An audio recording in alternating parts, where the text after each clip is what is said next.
भक्तों, आज जो बात मैं कहने जा रहा हूं वो साधारण नहीं है। ये कोई सामान्य कथा, कोई डराने वाला प्रवचन या कोई मामूली टोटका नहीं है। ये वह गुप्त ज्ञान है जिसे हमारे शास्त्रों ने हमेशा के लिए संभाल कर रखा था, लेकिन समय बीतने के साथ वो बात आम लोगों तक पहुंच नहीं सकी। ये वह रहस्य है जो अगर सही समय पर समझ लिया जाए, सही मन से किया जाए, तो इंसान की किस्मत पलटने में एक पल भी नहीं लगता।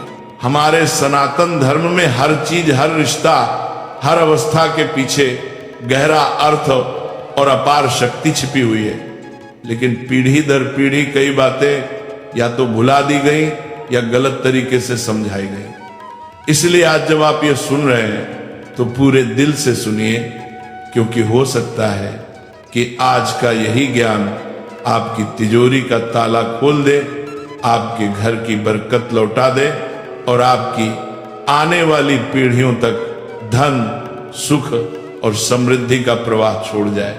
भक्तों, आज की बात एक विधवा स्त्री से जुड़ी है। समाज उसे दया की नजर से देखता है। कभी कभी लोग उसे अशुभ तक मान लेते हैं। किसी जगह उसे पूजा से दूर रखा जाता है, कहीं लोग उसके सामने शुभ काम होने से डरते हैं। लेकिन सच क्या है?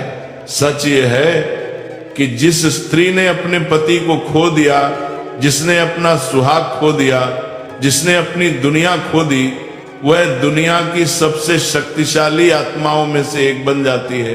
क्योंकि भक्तों, जब बाहरी श्रृंगार खत्म होता है तो भीतरी तेज जाग जाता है। जब मन का सबसे बड़ा दुख झेल लिया जाता है तो आत्मा तपस्वी बन जाती है। जब जीवन की सबसे भारी परीक्षा दे दी जाती है तो भीतर ऐसी ऊर्जा पैदा होती है जो किसी साधु, किसी ऋषि, किसी योगी से कम नहीं रहती। भक्तों, हम में से कई लोग लक्ष्मी को प्रसन्न करने के लिए सोना, चांदी, बड़े अनुष्ठान, महंगे दान, इन सब की तरफ दौड़ते हैं, लेकिन हम भूल जाते हैं ईश्वर दिखावे से नहीं, भावना से प्रसन्न होता है। माता लक्ष्मी सोने से नहीं, पवित्र मन और कर्म से आकर्षित होती है। और सबसे बड़ा सत्य, जहां एक तपस्वी आत्मा का आशीर्वाद मिलता है वहां कभी दरिद्रता टिक नहीं सकती। और एक विधवा स्त्री, वो तपस्वी नहीं, चलती फिरती तपस्या है। वह त्याग की मूर्ति है, वह दुख से शुद्ध हुई आत्मा है। वह ईश्वर के सबसे करीब खड़ी होती है, क्योंकि जिसने संसार में सब खो दिया उसे ईश्वर ही सहारा देता है। इसलिए भक्तों, अगर किसी व्यक्ति के जीवन में धन की कमी हो, कर्ज न उतर रहा हो, दुकान न चल रही हो, नौकरी अटक गई हो, घर में बरकत न टिक रही हो, चाहे कितनी मेहनत करो लेकिन किस्मत साथ न दे रही हो, तो इसका समाधान पैसे, पूजा, अनुष्ठान या भागदौड़ में नहीं, एक तपस्वी आत्मा की कृपा में छिपा है। अब प्रश्न उठता है, ऐसी स्त्री से क्या मांगना चाहिए?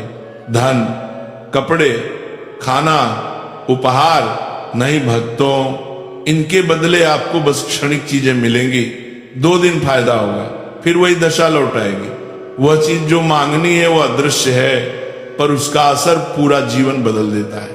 और यह सुनकर पहले पल में आप चौंकेंगे।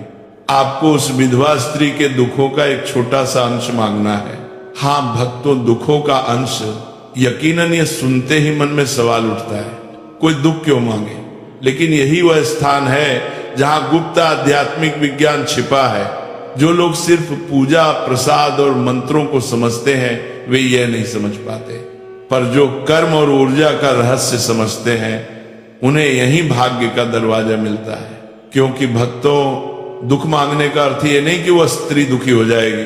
दुख मांगने का अर्थ यह है कि आप उसके बोझ को बांटने की अनुमति लेते हैं। और जब कोई इंसान किसी के दुखों को बांटने के लिए तैयार होता है, तब उसके जीवन से दरिद्रता और कंगाली भाग जाती है। कर्म कहता है, जो दूसरों का दर्द बांटने को तैयार हो उसे ईश्वर खुशी बांध कर देता है। और जब विधवा स्त्री, जो तपस्वी आत्मा होती है, मन ही मन आशीर्वाद देती है, तो जिस घर में वह आशीर्वाद पहुंचता है वह घर कभी सूना नहीं रहता। न पैसा रुकता है, न सुख रुकता है, न बरकत रुकती है। भक्तों, आज आपने रहस्य का द्वार खोल दिया है, लेकिन ये अभी अधूरा है। भक्तों, अब हम उस सबसे गहरे आध्यात्मिक रहस्य पर पहुंच चुके हैं, जिसके कारण इंसान का भाग्य ऊपर भी उठता है और नीचे भी गिर जाता है। यह रहस्य इतना सूक्ष्म है कि आम इंसान की नजर में दिखाई नहीं देता, लेकिन जो इसे समझ लेता है उसके जीवन की पूरी दिशा बदल जाती है। यह बात कर्म, भाग्य और ब्रह्मांड के नियमों से जुड़ी है। आज मैं आपको वही समझाने जा रहा हूं, लेकिन बहुत सरल भाषा में, ताकि जो पढ़ा लिखा नहीं है जो वो भी पूरी तरह समझ सके। भक्तों, दुनिया में सुख और दुख यूं ही नहीं आते। हर इंसान इस जन्म में वही भोगता है जो उसने पहले जन्म और इस जन्म में किया है। जैसे बोया वैसा पाया, यही कर्म का नियम है। कोई अमीर क्यों पैदा होता है, कोई गरीब क्यों, कोई सुखी क्यों रहता है और कोई क्यों रोता है, इसकी जड़ इसी कर्म सिद्धांत में है। हर दुख, हर समस्या, हर गरीबी सब किसी न किसी पुराने कर्म का फल है। इसी तरह जो व्यक्ति बहुत खुश, सुरक्षित या समृद्ध रहता है, वह भी अपने पिछले शुभ कर्मों का फल भोग रहा होता है। अब भक्तों, सोचिए, जब किसी स्त्री का पति उसके जीवन से चला जाता है, जब उसका सुहाग छिन्न जाता है, जब उसका संसार बिखर जाता है, तो वह कैसा दुख होता है। यह दुख सामान्य इंसान की समझ से बाहर है। यह दुख इतना बड़ा होता है कि उसके पिछले जन्मों के बहुत से बुरे कर्म एक साथ जलकर राख हो जाते हैं। वह दुख जैसे आग बनकर उसकी आत्मा को तपाता है, और वह स्त्री उस आग से गुजरकर सोने जैसे शुद्ध दिल वाली बन आती है। उसे दुनिया शायद अभागी समझे, लेकिन आध्यात्मिक दृष्टि से वह सबसे अधिक पवित्र और शक्तिशाली आत्मा बन चुकी होती है। उसका हर आंसू तपस्या बन चुका होता है, उसका हर आह त्याग बन चुका होता है, उसका मौन ध्यान बन चुका होता है, उसका निस्वार्थ जीवन साधना बन चुका होता है। इसीलिए उसके आशीर्वाद में भी ताकत होती है और उसके श्राप में भी ताकत होती है। इसलिए कहा गया है, विधवा को कभी रुलाना नहीं चाहिए, उसका दिल कभी नहीं दुखाना चाहिए, क्योंकि उसका दिल दुखाने वाला व्यक्ति सीधे अपने भाग्य को चोट पहुंचा देता है। अब भक्तों, मुख्य बात यहां से शुरू होती है उस विधवा स्त्री से दुख मांगने से। आपका भाग्य कैसे चमकता है? पहली बात, आप वास्तव में दुख खरीदते नहीं, आप दुख बांटते हैं। जब आप उसके पास जाते हैं और मन ही मन दिल से सच्ची करुणा से कहते हैं, मां, जो दर्द आप अपने दिल में सह रही हैं, उसका एक छोटा सा कण मुझे दे दो, ताकि आपका बोझ थोड़ा कम हो जाए, तो आप उस स्त्री से दुख नहीं मांग रहे होते, आप ब्रह्मांड को संदेश दे रहे होते हैं, मैं किसी का दर्द बांटने के लिए तैयार हूं। ब्रह्मांड तुरंत आपके कर्म को पहचान लेता है, क्योंकि दुनिया में लोग खुशी छीनते हैं, फायदा लेते हैं, काम की चीजें मांगते हैं, लेकिन किसी का दर्द बांटना बहुत दुर्लभ है। और भक्तों, ये प्रकृति का नियम है।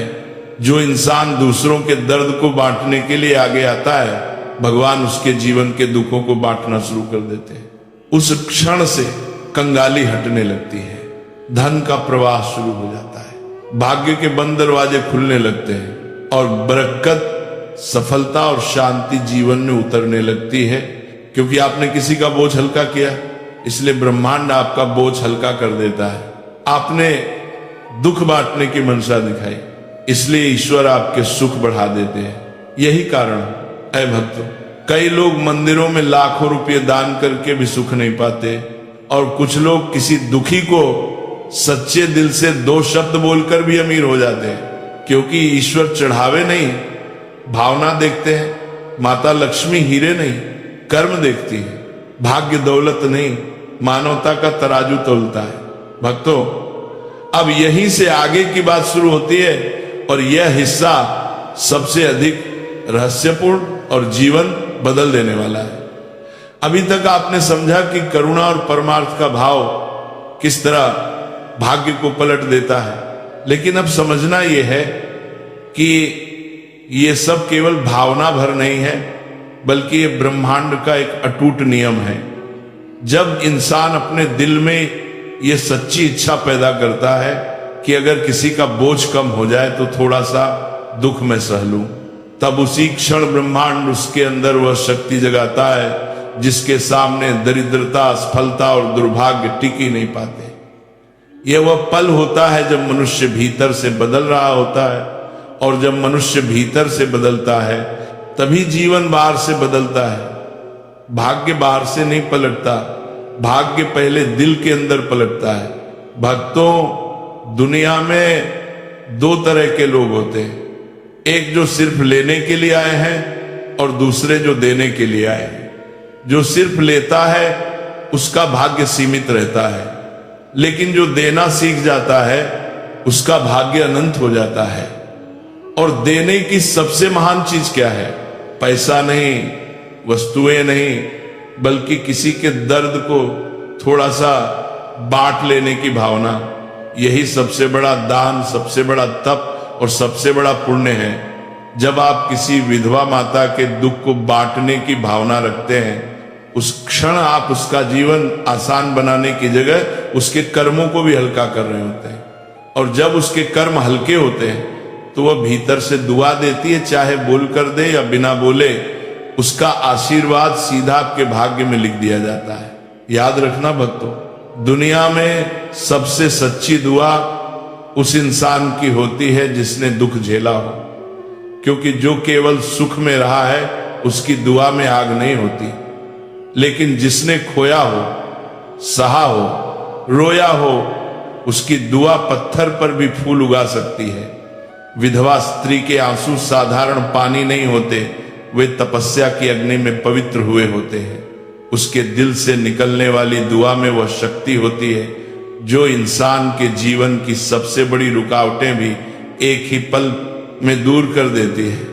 और जब आप उसके दुख के साथ खड़े होते हैं, बिना कुछ मांगे, बिना कोई पहचान चाहे, बिना कोई बदले की इच्छा रखे, तब ब्रह्मांड आपकी किस्मत को उस जगह से उठाकर उस जगह पहुंचा देता है जहां आप खुद भी कभी पहुंचने की कल्पना नहीं कर पाए थे। भक्तों, करुणा ब्रह्मांड की सबसे ऊंची तरंग है। धन उसकी छाया है, किस्मत उसकी दासी है और समृद्धि उसका परिणाम है। जिस दिन मन में करुणा पैदा हुई, उसी दिन घर में बरकत का प्रवाह शुरू हो गया। सोचो, एक दिल जो किसी और के आंसू मिटाने के लिए तैयार है, भगवान उसे आंसू कैसे देंगे? एक मन जो किसी और की तकलीफ बांटना चाहता है, भगवान उसे तकलीफ कैसे देंगे? ऐसा नहीं हो सकता। भगवान बहुत न्यायप्रिय है, लेकिन उससे भी ज्यादा दयालु है।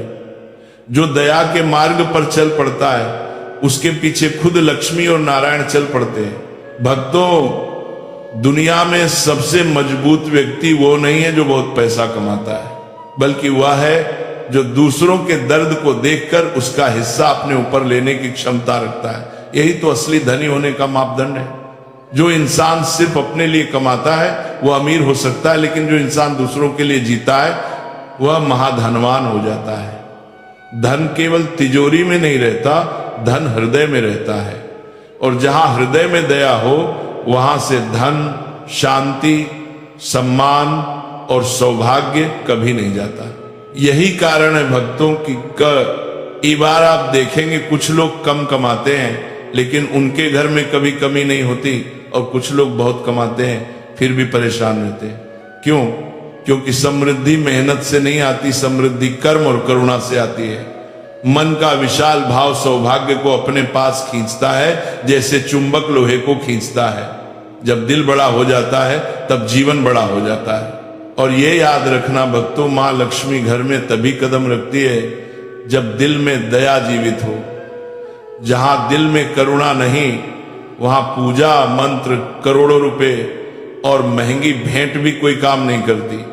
लेकिन जहां दिल में करुणा हो, वहां एक चुटकी चावल, एक बूंद पानी और एक सच्चा भाव भी भाग्य को बदलने के लिए काफी होता है। यही कारण है कि किसी विधवा माता के दुख को बांटने की भावना सिर्फ आध्यात्मिक काम नहीं, बल्कि धन का सबसे गहरा, सबसे गुप्त और सबसे तेज असर करने वाला नियम है। क्योंकि दुख बांटने वाला कभी दुखी नहीं रहता, और दूसरों के आंसू पोंछने वाला कभी कंगाल नहीं रहता। जिस दिन आपके दिल में यह भावना जाग गई, समझ लेना भाग्य आपके लिए दौड़ना शुरू कर चुका है। भक्तों, अब इस रहस्य को और भी गहराई से समझो, क्योंकि यही वह बिंदु आता है जहां मनुष्य का भाग्य सचमुच पलटने लगता है। जब किसी के जीवन में धन, तरक्की और सफलता रुकी हुई होती है तो असल कारण पैसा नहीं होता, बल्कि भीतर जमी हुई कर्मों की भारी रुकावट होती है। और जब दिल में करुणा जागती है, निस्वार्थ भाव उठता है और आत्मा किसी दुखी के दर्द में भागीदार बनने को तैयार होती है, तब वही करुणा उस रुकावट को काट देती है। जैसे नाली में कचरा अटक जाए तो पानी नहीं आता, उसी तरह जीवन में धन का प्रवाह रुक जाता है, अवसर बंद हो जाते हैं और किस्मत साथ नहीं देती। लेकिन जिस दिन मनुष्य निस्वार्थ भाव से किसी पीड़ित व्यक्ति की तकलीफ को